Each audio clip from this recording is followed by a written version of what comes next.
السلام عليكم ورحمة الله وبركاته أصحابتك وحرن جنال كمر كلا سود وواضح أدي هذا ومهد سنتهين مقال كان وحن ربا إننا ذي كله وذاقه نينكي عنصري عدان كاي جيك لينك أيا شلي قلنكي دنبه لقو حري مقالة سين بول هذا ما حيته هاي سببت اللو حري محوسي هاي مظاهرات كان وكوباقي مالين تبريها والسبتية وليه هاي أقلاش أيان وهايستا حرونتا قبل كإنان كسمايو لكن مسؤولين تو قبل كنا أي ليهين إلا أي هذا وح أقلاشا لو مسينين ninkan fitnadii ayuu mar kale Minneapolis kula soo laabtay waxaan ognahay bishii hore bartamaheedii inuu mudaharaad isku dayay uu uga soo horjeedo muslimiinta isla markaana uu doonayay kitaabka Quraanka inuu ku gubo ciidamada ICE uu ku taageero in uu rabshad iyo qalalaaso uu ku dhamaaday naftiisana uu la baxsaday haddana mar kale ayuu dib ugu soo laabtay Minneapolis iyo St Paul arrimahaasi ayaan idin la wadaagayaa bal ninkan arrintiisa la xiriirta iyo sidoo kalena nin isagu ku baaqay in ciidamada ICE hubka loo qaato oo la iska celiyo oo dawladdu intay gurigiisa xoog ku gashay ay soo xirtay magaalada Minneapolisna waan idin la wadaagayaa ninkaasi maxay yahay muuqaalada uu barihiisa bulshada soo geliyay iyo sidoo kalena ururka uu sheeganayo in isagu uu ka mid yahay balse marka hore soo dhawaad ninkii cunsuriga ah cadaanka ah Jack Lang oo islaam nacaybka lagu yaqiinay iyo inuu gubo kitaabka Quraanka isagoo doofaar xitaa kitaabka Quraanka iyo doofaar meel isla gelinaya ayaa mar kale dib waxa ugu soo laabtay gobolka Minnesota ninkan waxaan ognahay bartamihii bishii hore 17 bishii hore in uu soo qaban qaabiyay mudaharaad uu uga soo horjeeday dadka muslimiinta Soomaalida degan gobolka Minnesota ciidamada ICE uu ku taageeray isla markaana uu doonayay kitaabka Quraanka inuu ku gubo waxa mudaharaadkiisu uu qorsheysnaa xarunta dawladda hoose ee Minneapolis inuu ka bilaabo ilaa xaafadda Soomaalidu ay ku badan tahay ee sida Riverside uu ku tago laakiin maba la isla gaarinba ninkan markii xarunta dawladda hoose mudaharaadka uu ka bilaabay oo socodkiisii bilaabay dad fara badan ayaa ku soo xoomay xitaa waa la daqray baraf inta la kuusay dhagax ahaan lagu daqray naftiisa ayuu la baxsaday dad ayaa farac dilah uga badbaadiyay dadkii mudaharaadka dhinaca kala sameeyo ICE ka soo horjeeday walow aysan Soomaali ahaynba dadkaasi oo dad cadaan ah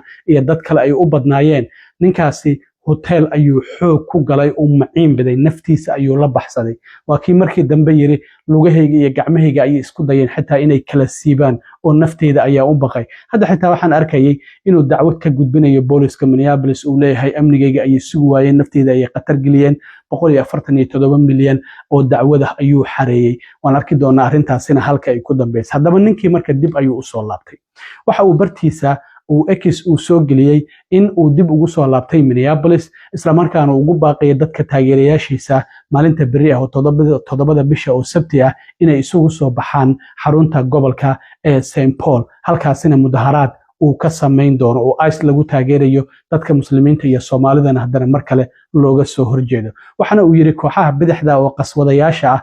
ICE ayaa xirxiri doonta ayuu xitaa soo raaciyay marka shalay gelinkii hore waxa jirtay sawir gacmeed baraf laga sameeyay oo u qornaa Rescued ICE macnaha ICE dacwadaha lagu soo ogo kooxaha federaalis oo ciidamada hore uga tirsanaa jiray ay sameeyeen sida sawirkan aad ka aragtaan oo ay ku soo bandhigeen xarunta gobolka hortiisana la dhigay oo loo ogolaaday ayaa ninkan markii uu arkay uu aaday marka shalay abaara duhuradii ayuu tagay xarunta gobolka muuqaal ayuu iska duubay asagoo dhahayo Trump waan ku taageersanahay ICE waan taageersanahay wadankan waxa iska leh dadka Mareykanka ah ee Soomaalidu iska malahan markaas kadib ayuu burburin waxa uu u galayaa sawir gacmeedkii barafka laga sameeyay oo Rescued ICE u qornaa marka uu soo gabagabeeyay kadib ayaa waxa uu leeyahay America First America Only kadibna dadka waxa uu u ballaminayaa mudaharaadkiisii qorsheysnaa maalinta bari ah oo Sabti ah oo 7 bisha waxa uu leeyahay 12 duhurnimo xarunta gobolka isuu keena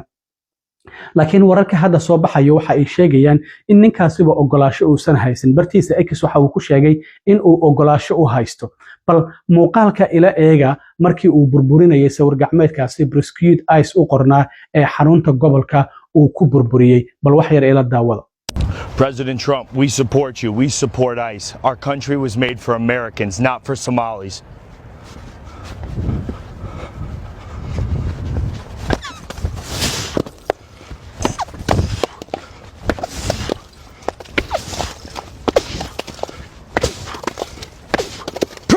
Baby, America first, America only. We'll see you here February 7th, Saturday, 12 noon, outside the Minnesota State Capitol.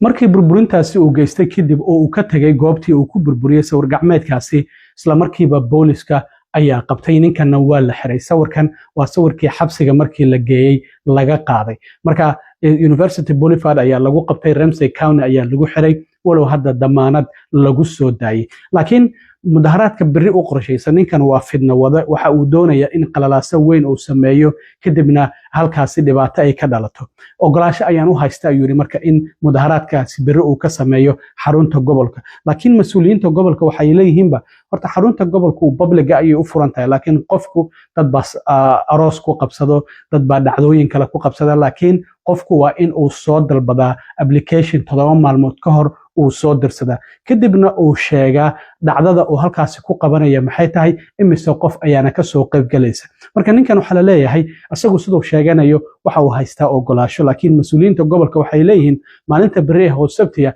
dad ayaaba aroos ku qabsanayay oo horay ballantaasi u qabsaday marka ma jirto wax ogolaasho ah oo la siiyay 7 bisha ninkan Jake Lank la yiraahdo sidaas darteed qofka marka applicationka 7 maalmood ka hor uu soo dalbado waa inuu soo sheegaa dadka imaanaya intay la egyihiin iyo sidoo kalena security-ga muxuu ka damacsan yahay dhinaca traffic-ga iyo amniga sugitaankiisa maxaa uga qorshaysan markuu qorshahaasi dhan uu soo bandhiga kadib ayaa ogolaashaha la siiya laakiin waxyaabaha loogu diidi karo qofka waxa kamid ah haddii dhacdadaasi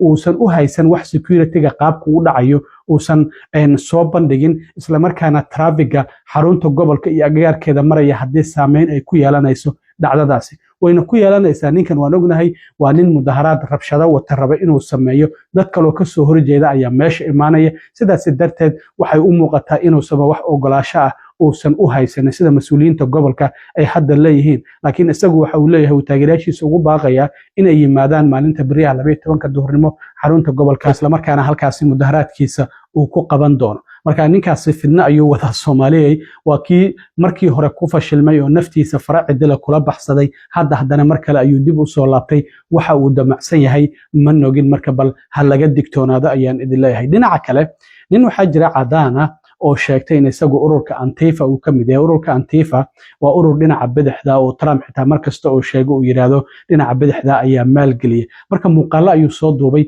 oo bartiisa Facebook uu soo geliyay uu leeyahay ICE markan waa ay ka soo dareene hubka hal la qaato oo hal iska celiyo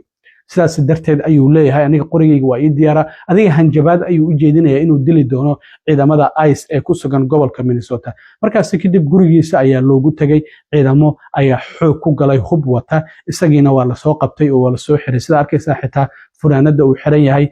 Antifa ayaa ku qoran waxaan ahay Antifa ayaan ka tirsanahay muuqaalkana wuuba ku sheegayaaba marka waxa la leeyahay ninkan inkastoo hanjabaado uu jeediyay haddana xurriyatul qowlkiisa ayuu adeegsanayo dastuurka uu ogol yahay marka waa in dawladdu ay keentaa in qatar dhaba uu ku ahaa ciidamada laakiin hadda kulay waa la xiray gurigiisa ayaa laga soo qabtay ninkan Kyle Wagner ayaa la yiraahdaa waa 37 jir marka hanjabaadaasi ciidamada uu u jeediyay oo yiri hubka hal qaato hal iska celiyo ayaana lagu haystaa marka maxkamad ayaaba shalay la soo taagay sidaas darteed marka dawladdu waxay leedahay ninkan hanjabaadaasi ayuu u jeediyay ciidamada oo waxa uu yiri hal la dilo oo hubka hal qaato hal iska celiyo marka arimahaasina waxyaabaha ka soo kordho wayna arki doonaa haddii aan leedmo aad iyo aad u mahadsantiin asxaabta intaan mar kale kulmi doono nabadgelyo